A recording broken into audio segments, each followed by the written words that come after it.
Hi, hello, namaste. Welcome to Social Science Digital Class. Here I am Lokesh Kellur, Assistant Teacher, Social Science, Talented Girls Residential School, Nanjangud Town, Mysore District. Dear friends and students, in this video we discuss about social science lessons. And here I am going to use the PPT prepared by Social Science Digital Group. I'm deliver my warm thanks to Social Science, SCF, Karnataka Digital Group. I thanks to all the teachers and technicians who prepared these beautiful slides and PPTs. Behalf of my dear students and me, I thanks to you people. Thank you very much. And dear friends and students, for my next video notification, please press subscribe button. Okay, let's go to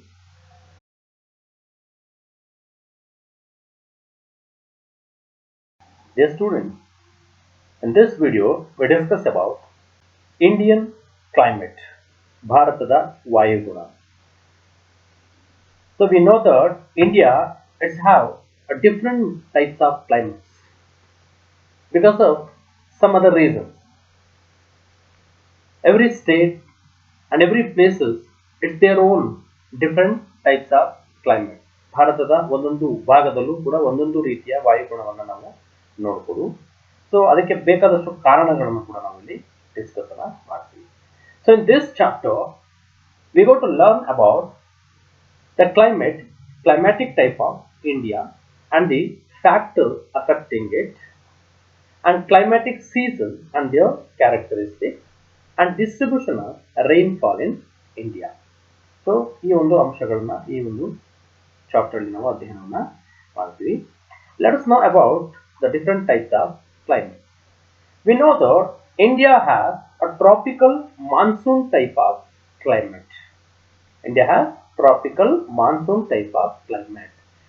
So tropical monsoon ಮಾದರಿಯ ವಾಯುಗುಣವನ್ನು ನಾವು ಹೊಂದಿದ್ದೀವಿ. What is the reason why it called tropical monsoon type of climate? ಯಾಕೆ ಇದನ್ನು ನಾವು monsoon type of climate ಅಂತ ಹೇಳಿ ಕರಿತೀವಿ?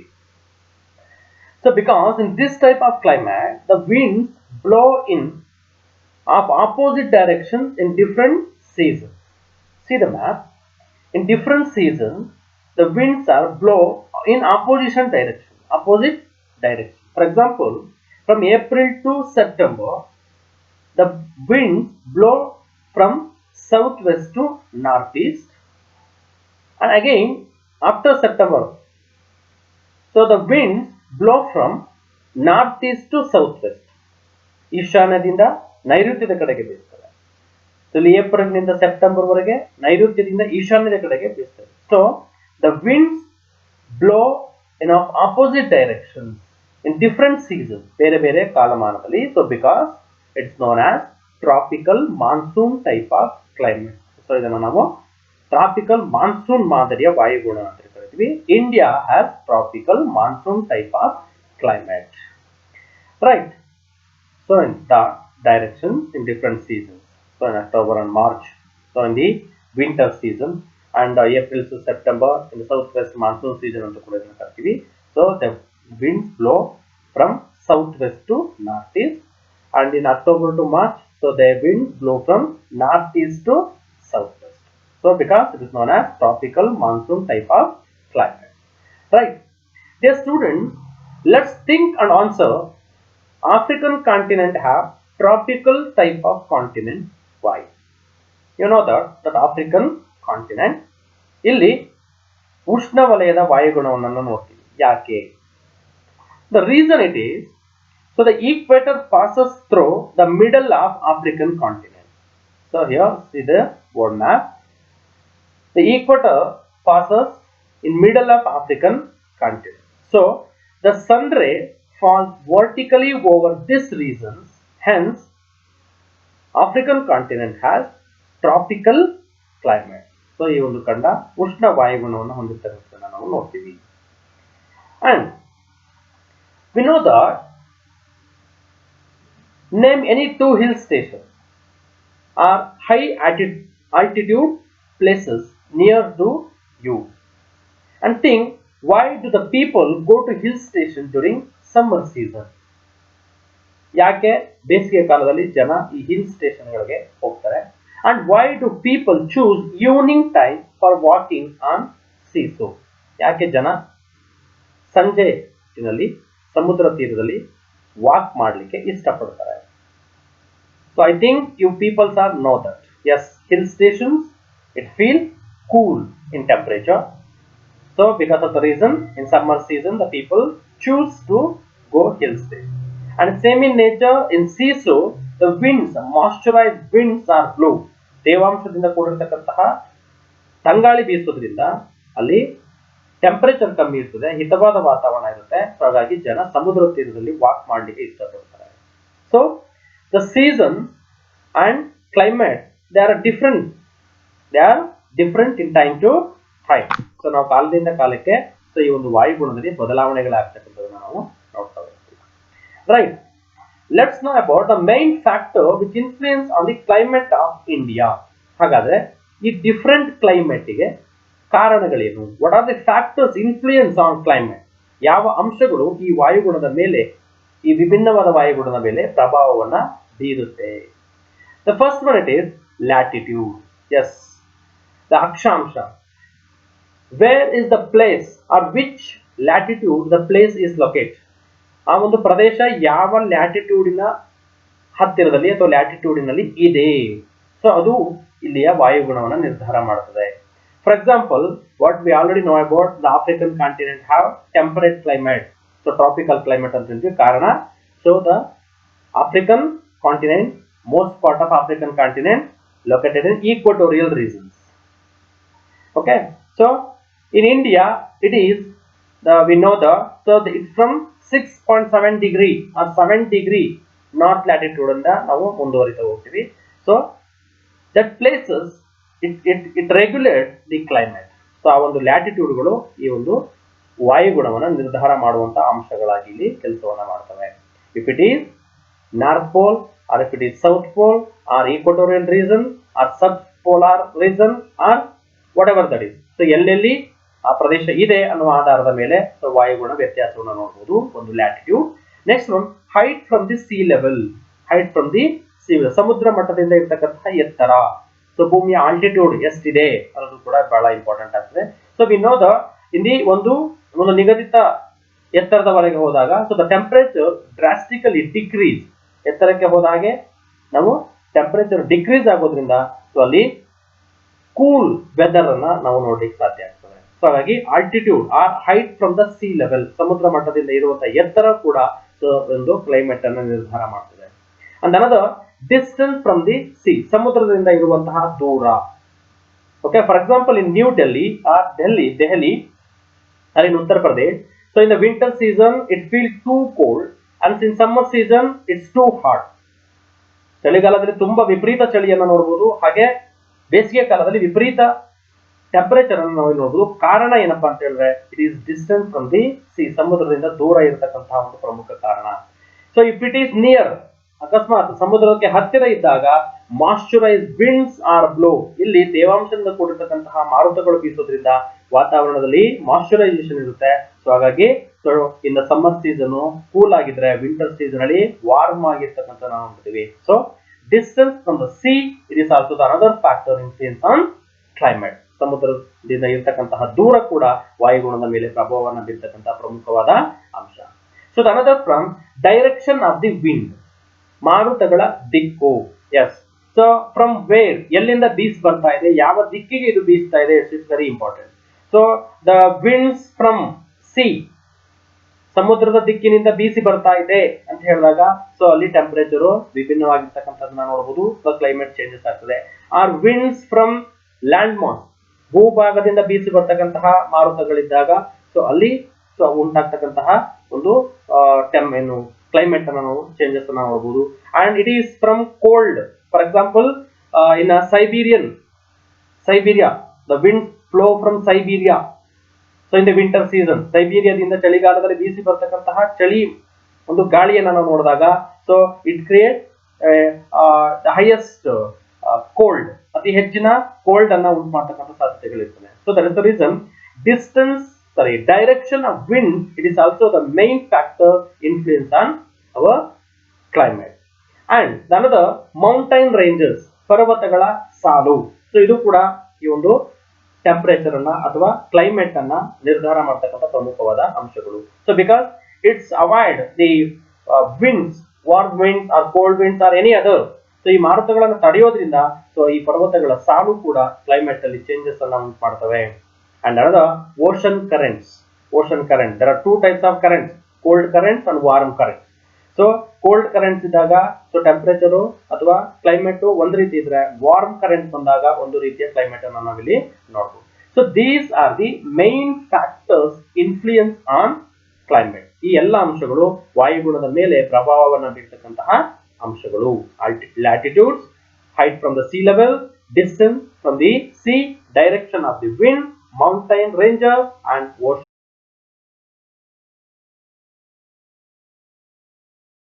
So these factors influence how India classified the climatic types of climates. Let's know about the different types of climates in India. The climate of India, according to Meteorological Department of India, can be divided into 4 seasons. So meteorological department divide ಮಾಡಿರೋ ಪ್ರಕಾರ ನಾವು ಭಾರತದ ವಾಯುಗುಣವನ್ನ 4 season ಕಾಲಗಳನ್ನಾಗಿ divide ಮಾಡ್ತಾ ಹೋಗ್ತೀವಿ. So as you know that, ನಿಮಗೆಲ್ಲರಿಗೂ ಗೊತ್ತೇ ಇದೆ, that is winter season, ಚಳಿಗಾಲ from December to February. Second, that is in summer season, ಬೇಸಿಗೆ ಕಾಲ from March to May. And third, that is the rainy season from June to mid of September. And the fourth one, it is the retreating monsoon season from mid September to November. So these are the 4 important seasons, climatic seasons, divided according to Meteorological Department of India. Let's know about one by one. The first one is the winter season. Yes, chaligala, you know that, you all feel. So during this season, why the climate it is cold? ಯಾಕೆ ವಾಯುಗುಣದಲ್ಲಿ ಅಥವಾ ವಾತಾವರಣದಲ್ಲಿ ಚಳಿ ಇರುತ್ತೆ? You know that. So because during this season, the rays of the sun fall vertically over the southern hemisphere. So India gets oblique rays of sun. Yes, India located in northern hemisphere. So here sun rays fall vertically over southern hemisphere. ಸೂರ್ಯನ ಕಿರಣಗಳು ದಕ್ಷಿಣ ಗೋಳಾರ್ಧದಲ್ಲಿ ನೇರವಾಗಿ ಬೀಳೋದ್ರಿಂದ so ಭಾರತದ ಮೇಲೆ ಓರೆಯಾದ ಕಿರಣಗಳು ಬೀಳುತ್ತವೆ. So ಹಾಗಾಗಿ ಟೆಂಪರೇಚರ್ ಕಮ್ಮಿ ಇರುತ್ತೆ. ಸೊ ಚಳಿಗಾಲದಲ್ಲಿ ಚಳಿ ಹೆಚ್ಚಾಗಲಿಕ್ಕೆ ಇದು ಪ್ರಮುಖ ಕಾರಣ. And you know so the temperature and humidity are low and the sky is clear and it is cool in north and warm in the south. Yes, you feel that. So ಇಲ್ಲಿ temperature ಕಮ್ಮಿ ಇರ್ತದೆ. So ಹಾಗೆ ವಾತಾವರಣದಲ್ಲಿ humidity, ಆರ್ದ್ರತೆಯ ಪ್ರಮಾಣ ಕಡಿಮೆ ಇರ್ತದೆ. So ಆಕಾಶ ತಿಳಿಯಾಗಿರ್ತದೆ. So ಹಾಗಾಗಿ ಸೊ ನಾರ್ತ್ ಅಲ್ಲಿ ನಾವು ಬಂದಾಗ cool and heavy, too much of coolness cold ಅನ್ನ ನೋಡಬಹುದು. ಸೊ ಇನ್ನ ಸೌತ್ ಬಂದಾಗ ಸ್ವಲ್ಪ ವಾರ್ಮ್, ಇದರಲ್ಲಿ ಸ್ವಲ್ಪ ಚಳಿಯ ಪ್ರಮಾಣ ಕಡಿಮೆ ಇರೋದನ್ನು ಕೂಡ ನಾವು ಇಲ್ಲಿ ನೋಡಬಹುದು. So the month of January it's known as coldest month, ಅತ್ಯಂತ ಚಳಿಯಿಂದ ಕೂಡಿರ್ತಕ್ಕಂಥ ಅಥವಾ ಶೀತದಿಂದ ಕೂಡಿರ್ತಕ್ಕಂತಹ ತಿಂಗಳು ಅಂತಲೇ ನಾವು ಜಾನ್ವರಿಯನ್ನ ಕರಿತೀವಿ. ಇನ್ winter season, so the hilly areas of Kashmir, Himachal Pradesh, so they recorded lowest temperature. Yes, in Himalayan ranges. So Himalaya ಪರ್ವತ ಶ್ರೇಣಿಗಳನ್ನು ನೋಡಿದಾಗ ಅತ್ಯಂತ ಕಡಿಮೆ ಉಷ್ಣಾಂಶವನ್ನು ನಾವು ಇಲ್ಲಿ ನೋಡಬಹುದು. So it goes to -, degree from up to Delhi ಅವರೆಗೂ ಕೂಡ ಇಲ್ಲಿ -, ಟೆಂಪರೇಚರ್ ಹೋಗುವ ಸಾಧ್ಯತೆಗಳು ಕೂಡ ಇರ್ತದೆ. So and the place like Dras near Kargil, it's recorded the lowest temperature in India. So that is -40 degrees centigrade, -40 degree centigrade ಅನ್ನತಕ್ಕಂತಹ ಅತಿ ಕಡಿಮೆ ಉಷ್ಣಾಂಶವನ್ನು ಹೊಂದಿರತಕ್ಕಂತಹ ಪ್ರದೇಶ ಅಂತ ಕರಿತೀವಿ. ಕೋಲ್ಡೆಸ್ಟ್ ಪ್ಲೇಸ್ ಅಂತ ಕೂಡ ಕರಿತೀವಿ, Dras near Kargil. And dew and fogs are common in this time. So ಚಳಿಗಾಲದಲ್ಲಿ ಸಾಮಾನ್ಯವಾಗಿ ಮಂಜಿನಿಂದ ಆವೃತವಾಗಿರ್ತಕ್ಕಂಥ ನಾವು ಇಲ್ಲಿ ನೋಡ್ತೀವಿ. And there is a heavy snowfall in mountain regions. So Himalaya ಪರ್ವತ ಶ್ರೇಣಿಗಳಲ್ಲಿ ನಾವು ಸ್ನೋಫಾಲ್ ಗಳನ್ನು ಕೂಡ ಹಿಮಪಾತ ಆಗೋದು ಕೂಡ ಅಲ್ಲಿ ಕಂಡು ಬರುತ್ತದೆ. So India get only 2% of annual rainfall. ಒಟ್ಟು ಮಳೆಯಲ್ಲಿ 2% ಮಾತ್ರ ಮಳೆಯನ್ನ ಈ ಚಳಿಗಾಲದಲ್ಲಿ ಪಡ್ಕೊಳ್ತದೆ, specially in the east coast, specially in Tamil Nadu. So it get more rain in winter season. ಚಳಿಗಾಲದಲ್ಲಿ ಅತಿ ಹೆಚ್ಚು ಮಳೆಯನ್ನು ಪಡ್ಕೊಳ್ತಕ್ಕಂತಹ ರಾಜ್ಯ winter season, because of the cyclone origin from Bay of Bengal. Bay of Bengal ಅಲ್ಲಿ ಉಂಟಾಗುವ ಸೈಕ್ಲೋನ್ ನಿಂದಾಗಿ ತಮಿಳುನಾಡಲ್ಲಿ ಚಳಿಗಾಲದಲ್ಲಿ ಈ ಒಂದು ಮಳೆಯ ಪ್ರಮಾಣ ಹೆಚ್ಚಾಗಿ ಕಂಡುಬರುತ್ತದೆ. So it is winter season. So it's from December to February. And the next one, that is after winter it's come summer. Yes, the sun changed their direction from south hemisphere to north hemisphere. ಸೂರ್ಯ ತನ್ನ ದಿಕ್ಕನ್ನು ಬದಲಾಯಿಸ್ತಾನೆ, ದಕ್ಷಿಣ ಗೋಳಾರ್ಧದಿಂದ ಉತ್ತರ ಗೋಳಾರ್ಧದ ಕಡೆಗೆ ತನ್ನ ದಿಕ್ಕನ್ನು ಬದಲಾಯಿಸುವುದರಿಂದ during the season the sun rays fall vertically over the northern hemisphere, hence the temperature is high in India. So ಉತ್ತರ ಗೋಳಾರ್ಧಕ್ಕೆ ಬರೋದ್ರಿಂದ so ಇಲ್ಲಿ ಸೂರ್ಯನ ಕಿರಣಗಳು ಉತ್ತರ ಗೋಳಾರ್ಧದ ಮೇಲೆ ನೇರವಾಗಿ ಬೀಳ್ತವೆ, ಹಾಗಾಗಿ ಸೊ ಇಲ್ಲಿ ಉಷ್ಣಾಂಶ ಹೆಚ್ಚಾಗ್ತದೆ. So it is hot, dry and sultry. So this the features of summer season. So ಅತ್ಯಂತ ಹೆಚ್ಚಿನ ಉಷ್ಣಾಂಶದಿಂದ ಕೂಡಿರ್ತದೆ, ಒಣ ಹವೆ ಇರ್ತದೆ, ಹಾಗೆ ಸೊ ಸಾಲ್ಟ್ರಿ ಉಪ್ಪಿನ ಅಂಶದಿಂದ ಕೂಡಿರ್ತಕ್ಕಂಥ ನಾವು ಇಲ್ಲಿ ನೋಡಿದ್ವಿ. And conventional rain occurs locally in some parts of the country. ಕೆಲವು ಭಾಗಗಳಲ್ಲಿ ಸೊ ಈ ಕನ್ವೆನ್ಷನಲ್ ರೈನ್ಫಾಲ್ ಪರಿಸರಣ ಮಳೆಯನ್ನ ನಾವು ನೋಡ್ಲಿಕ್ಕೆ ಸಾಧ್ಯ ಇದೆ. And many places it recorded high temperature. ಬಹಳಷ್ಟು ಸ್ಥಳಗಳಲ್ಲಿ ಅತಿ ಹೆಚ್ಚಿನ ಉಷ್ಣಾಂಶ ರೆಕಾರ್ಡ್ ಆಗುವುದು ಕೂಡ ನಾವು ಈ ಸಮ್ಮರ್ ಸೀಸನ್ ಅಲ್ಲಿ ನೋಡಬಹುದು. So in the summer season the rain occur in different places and it's called in different name. ಬೇರೆ ಬೇರೆ ರಾಜ್ಯಗಳಲ್ಲಿ ಈ ಒಂದು ಬೇಸಿಗೆ ಮಳೆಯನ್ನ ಬೇರೆ ಬೇರೆ ಹೆಸರುಗಳಿಂದ ಕರೆಯಲಾಗ್ತದೆ. In a different name that is called Andhis in Uttar ಪ್ರದೇಶದಲ್ಲಿ ಬೀಳ್ತಕ್ಕಂಥ ಮಳೆಯನ್ನ ಆಂಡೀಸ್ ಅಂತೇಳಿ. ಅಂಡ್ ಕಾಲ ಬೈಸಾಖಿ ಇನ್ ವೆಸ್ಟ್ ಬೆಂಗಾಳಲ್ಲಿ ಬೀಳುವ ಮಳೆಯನ್ನ ಕಾಲ ಬೈಸಾಖಿ ಅಂತ ಕರೀತಾರೆ. ಹಾಗೆ coffee blossom in Karnataka. So ಕರ್ನಾಟಕದಲ್ಲಿ ಬೇಸಿಗೆ ಮಳೆಯನ್ನ ಕಾಫಿ ಬ್ಲೋಸಮ್ ಅಂತ ಕರಿತೀವಿ. And in Kerala it's known as mango shower. So these are the different names are given in different status for summer rain. So keep in mind for your examination point of view. ಪರೀಕ್ಷೆ ದೃಷ್ಟಿಯಿಂದ ಬಹಳ ಮುಖ್ಯವಾದಂತಹ 1 marks questions ಕೇಳ್ತಾರೆ, so ನೆನ್ಪಿಟ್ಕೊಳ್ಳಿ. So Andhis Uttar Pradesh, Kal Baisakhi in West Bengal, coffee blossom in Karnataka, mango shower in Kerala.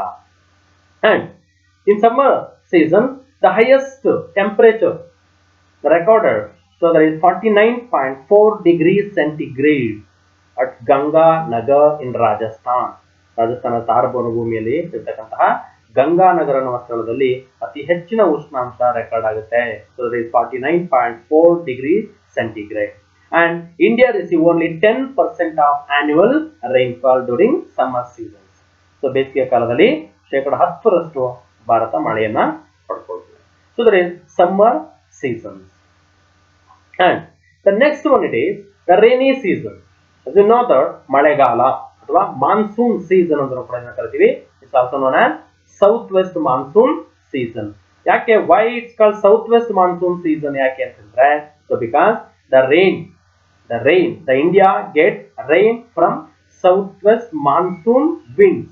Bharat ಮಳೆಯನ್ನ ಪಡ್ಕೊಳ್ತಾ ಇರೋದೆ ಈ ನೈಋತ್ಯ ಮಾನ್ಸೂನ್ ಮಾರುತಗಳಿಂದ. ಹಾಗಾಗಿ ಈ ಒಂದು ಸೀಸನ್ ಅನ್ನ ಸೌತ್ ವೆಸ್ಟ್ ಮಾನ್ಸೂನ್ ಸೀಸನ್ ಅಂತ ಕೂಡ ಕರಿತೀವಿ. So it's also known as southwest monsoon season.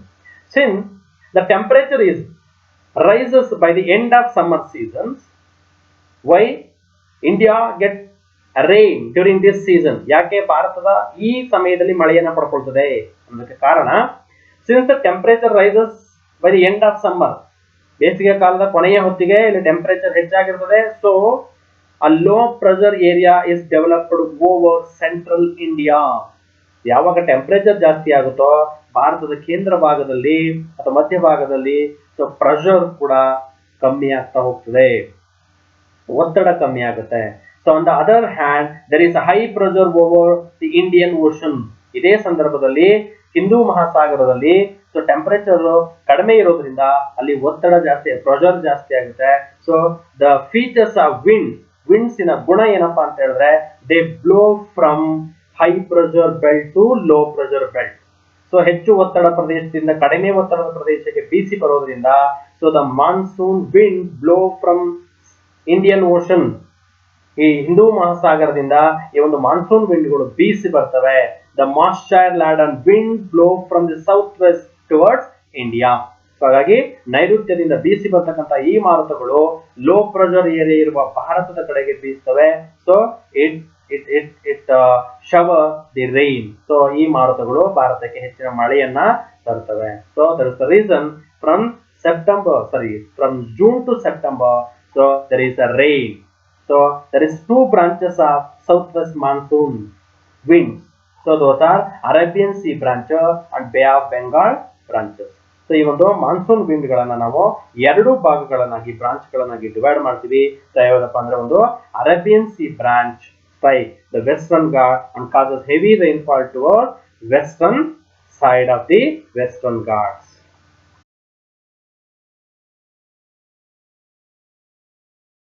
Arabian Sea branches, so they strike towards the Western Ghats and cause heavy rainfall to the western side of Western Ghats. ಪಶ್ಚಿಮ ಘಟ್ಟಗಳ ಪಶ್ಚಿಮ ಭಾಗದಲ್ಲಿ ಅತಿ ಹೆಚ್ಚಿನ ಮಳೆಯನ್ನು ಪಡೆಯುವುದು ಈ ಒಂದು ಕಾರಣದಿಂದಾಗಿ. So and after the second branches is the Bay of Bengal branches. So Bay of Bengal branches cause heavy rainfall when it strike against the hill of Meghalaya and Assam. So our northeastern state. So ಹಾಗಾಗಿ ಎರಡು branch ಗಳಲ್ಲಿ so ತಮ್ಮ directions ಅನ್ನ ಇಲ್ಲಿ change ಮಾಡ್ಕೊಳ್ತವೆ. So Arabian Sea branches so blow towards Western Ghats and Bay of Bengal branches so blow towards northeast part of India. So they got heavy rainfall. So about 75 to 80% of annual rainfall causes during the monsoon season, southwest monsoon season. So ಈ ಒಂದು ಕಾಲದಲ್ಲಿ ನಾವು 75 ರಿಂದ 80% ಮಳೆಯನ್ನ ಭಾರತ ಪಡ್ಕೊಳ್ತಾ ಇದೆ. So these are the two branches of monsoon season or monsoon wind. The last one, the fourth one, it is the retreating monsoon season. Yes, the retreating monsoon season it begins from by the end of October. The southwest monsoon wind starts retreating. Why? Yake. So we already know about the features of monsoon season. Monsoon ವಾಯುಗುಣದ ಗುಣನೆ ಏನಪ್ಪ ಅಂತ ಹೇಳಿದ್ರೆ the winds change their directions in seasonally. ಕಾಲ ಕಾಲಕ್ಕೆ ತಮ್ಮ ದಿಕ್ಕನ್ನ ಬದಲಾಯಿಸ್ತವೆ ಅಂತ ಹೇಳಿದ್ರೆ. Right. In the end of October, southwest monsoon winds start retreating or change their directions. So reason we already know about that. So there is increase in pressure and decrease in the temperature. ಯಾವಾಗ ಇಲ್ಲಿ June ನಿಂದ October ವರೆಗೆ so ಮಳೆಯ ಪ್ರಮಾಣ ಹೆಚ್ಚಾಗಿರ್ತದೋ so ಆ ಮಳೆಯಿಂದಾಗಿ ಭಾರತದಲ್ಲಿ temperature ಕಡಿಮೆ ಆಗ್ತಾ ಬರ್ತದೆ, ಪ್ರೆಷರ್ ಹೆಚ್ಚಾಗ್ತಾ ಹೋಗ್ತದೆ. So the main reason of this the winds are retreating by the end of October. ಹಾಗಾಗಿ ಅಕ್ಟೋಬರ್ ಕೊನೆಯಲ್ಲಿ ಈ ಮಾರುತಗಳು ತಮ್ಮ ದಿಕ್ಕನ್ನು ಬದಲಾಯಿಸಿ ನಾರ್ತ್ ಈಸ್ಟ್ ಇಂದ ಸೌತ್ ವೆಸ್ಟಿನ ಕಡೆಗೆ ತಮ್ಮ ದಿಕ್ಕನ್ನು ಬದಲಾಯಿಸ್ತವೆ. That is known as it's called retreating monsoon season. And in the retreating monsoon season, so the tropical cyclone frequently occur in the Bay of Bengal during this seasons. So ಈ ಕಾಲದಲ್ಲಿ ಸಾಮಾನ್ಯವಾಗಿ ಬೇ of Bengal ಅಲ್ಲಿ ಸೈಕ್ಲೋನ್ಗಳು ಹುಟ್ಟುಕೊಳ್ತವೆ. So because it hit toward eastern coast, ಪೂರ್ವ ಕರಾವಳಿಯ ಕಡೆಗೆ ಹೆಚ್ಚಾಗಿ ಇವುಗಳು ಅಪ್ಪಳಿಸೋದ್ರಿಂದ so the cause some damages along the east coast in the state like Tamil Nadu, Andhra Pradesh, Orissa and West Bengal. So in the time of cyclone during October seasons. The next one is distribution of rainfall. ಮಳೆಯ ಹಂಚಿಕೆಯನ್ನು ನಾವು ನೋಡಿದಾಗ so on the basis of amount of rainfall ಮಳೆಯ ಪ್ರಮಾಣವನ್ನು ಆಧಾರವಾಗಿ ಇಟ್ಕೊಂಡು we can be divided 3 broad zones. 3 ಭಾಗಗಳನ್ನಾಗಿ ವಿಭಾಗ ಮಾಡ್ತೀವಿ. The area with low rainfall, the area with medium rainfall and area with heavy rainfall. So ಹೀಗೆ 3 ರೀತಿಯಲ್ಲಿ ಡಿವೈಡ್ ಮಾಡ್ತೀವಿ. ಅತಿ ಕಡಿಮೆ ಮಳೆ ಬೀಳುವ, ಸಾಧಾರಣ ಮಳೆ ಬೀಳುವ ಮತ್ತು ಅತಿ ಹೆಚ್ಚು ಮಳೆ ಬೀಳುವ ಪ್ರದೇಶಗಳು ಅಂತ ಕರಿತೀವಿ. ಸೊ ಫಸ್ಟ್ ಮಾಡಿ the area with low rainfall. So that is less than 50 centimeter. 50 centimetre ಗಿಂತ ಕಡಿಮೆ ಮಳೆ ಬೀಳುವಂತಹ ಪ್ರದೇಶಗಳು. ಸೊ ಯಾವ್ಯಾವದಪ್ಪ ಅಂತಂದ್ರೆ in the western Kutch the Thar Desert of Rajasthan, and its adjoining area Punjab, Haryana, Gujarat, and north of that is Jaskar range. So ಈ ಒಂದು ಭಾಗಗಳಲ್ಲಿ so ನಾವು 50 centimetre ಗಿಂತ ಕಡಿಮೆ ಮಳೆ ಬೀಳ್ತಕ್ಕಂತಹ ಭಾಗಗಳು ತರ್ತೀವಿ. And western the rain shadow of western ghats or eastern parts of western ghats. So ಇಲ್ಲಿ ಪಶ್ಚಿಮ ಘಟ್ಟಗಳ ಮಳೆನೆರಳಿನ ಪ್ರದೇಶಗಳಲ್ಲೂ ಕೂಡ ಸಾಮಾನ್ಯವಾಗಿ ಸೊ ಈ ಒಂದು ಕಡಿಮೆ ಮಳೆಯನ್ನು ನಾವು ಗುರುತಿಸ್ತೀವಿ. That is the area with low rainfall, less than 50 centimeter of rainfall. So the place like Roili in Jaisalmer of Rajasthan, Roili, Jaisalmer, Rajasthan. So it received least amount of rainfall, that is 8.3 centimeter annually. ವಾರ್ಷಿಕವಾಗಿ ಕೇವಲ 8.3 centimetre ಮಳೆಯನ್ನ ಪಡೆತಕ್ಕಂತ ಒಂದು ಭೂಭಾಗ ಇದು. So it is the driest place in India. ಭಾರತದ ಅತ್ಯಂತ ಒಣ ಭೂಭಾಗ ಅಂತ ನಾವು ಇದನ್ನ ಕರಿತೀವಿ. So that is Royli in Jaisalmer district of Rajasthan. So the desert you can be see in Thar desert. The next one it is the area or the medium rainfall, the area with medium rainfall. So the rainfall of 50 to 100 centimeter, 50 ರಿಂದ 100 centimetre ಮಳೆಯನ್ನ ಪಡ್ಕೊಳ್ತಕ್ಕಂತಹ ಒಂದು ಭೂಭಾಗ ಅಂತ ಹೇಳ್ತೀವಿ. So it's a long belt extending from northern Punjab to Cape of Kanyakumari. So ನಾವು ನೋಡಬಹುದು ಅತಿ ಹೆಚ್ಚಿನ ಭೂಭಾಗ ಭಾರತದಲ್ಲಿ ಈ ಪ್ರಮಾಣದ ಮಳೆಯನ್ನ ಪಡ್ಕೊಳ್ತದೆ. So 50 to 100 centimeter. So it is broader in the north and narrows in the peninsular India and western Ghats in between eastern Ghats. So ಅತಿ ಹೆಚ್ಚು ಪ್ರದೇಶವನ್ನು ಹೊಂದಿರತಕ್ಕಂಥದ್ದು in between 50 to 100 centimeter rainfall. And the last one, it is third one, it is the area with heavy rainfall. It means 100 to 250 centimeter of rainfall. 100 ರಿಂದ 250 centimetre ಗಿಂತ ಹೆಚ್ಚು ಮಳೆ ಬೀಳ್ತಕ್ಕಂಥ ಒಂದು ಭೂಭಾಗ. So ಇಲ್ಲಿ ಕೂಡ ನಾವು can be found in 4 separate belts. So there is a narrow belt in western Ghats, narrow belt in western Ghats, ಪಶ್ಚಿಮ ಘಟ್ಟಗಳ ಒಂದು ಭಾಗ. A belt from Jammu Hill through Himachal Pradesh, North Uttar Pradesh, Bihar and West Bengal. So there is in the another belt. The next one northeastern states. So northeastern states. So in the ಈಶಾನ್ಯ ರಾಜ್ಯಗಳಾಗಬಹುದು, ಹಾಗೆ west coast and western side of western Ghats, west coast, ಪಶ್ಚಿಮ ಕರಾವಳಿ ಅನ್ನು ಕೂಡ ನಾವು ಇಲ್ಲಿ ನೋಡ್ತಾ ಹೋಗ್ತೀವಿ. It get more rainfall, more than 100 to 250 centimeter, 100 ರಿಂದ 250 ಸೆಂಟಿಮೀಟರ್ ಹೆಚ್ಚು ಮಳೆ ಬೀಳ್ತಕ್ಕಂಥ ಒಂದು ಭೂಭಾಗ. And Mawsynram, so that is located in this zone in Meghalaya state. It get highest rainfall, ಅತಿ ಹೆಚ್ಚು ಮಳೆಯನ್ನ ಪಡೆತಕ್ಕಂಥ ಒಂದು ಭೂಭಾಗ. It get 1141 centimetre annually, 1141 centimetre ವಾರ್ಷಿಕ ಮಳೆಯನ್ನು ಇಲ್ಲಿ ಪಡ್ಕೊಳ್ತದೆ. So it is the wettest land on earth, ಭೂಮಿಯ ಮೇಲೆ ಅತಿ ತೇವಾಂಶದಿಂದ ಕೂಡಿರುವಂತಹ ಭೂಭಾಗ ಅಂತೇಳಿ ಈ ಮೌಸಿನ್ರಾಮ್ ಅನ್ನ ಕರಿತೀವಿ. Meghalaya state near Cherrapunji. So it is the area